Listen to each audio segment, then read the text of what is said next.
Hey friends, if you wish to stop Microsoft Edge from asking to be the default browser, then please watch this video. I will guide you through the procedure. So it's easy. Search for registry editor in the Windows search bar and open the registry editor. Go to HT current user and Microsoft on the left list on the left hand side. HT current user, Microsoft. Now in the right pane, you'll have to create an entry named default browser settings enabled.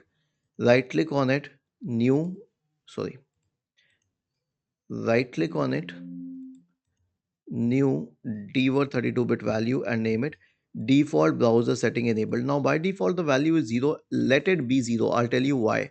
Because if the value was 1, it means that this setting would be activated and it will keep prompting to make Edge the default browser. But if it is at 0, it means this setting is disabled.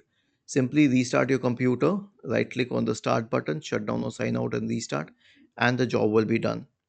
Was this helpful? If yes, then please subscribe to the channel. If not, then let us know in the comment section of the video on how we could help you further. Thank you for watching this video and have a nice day.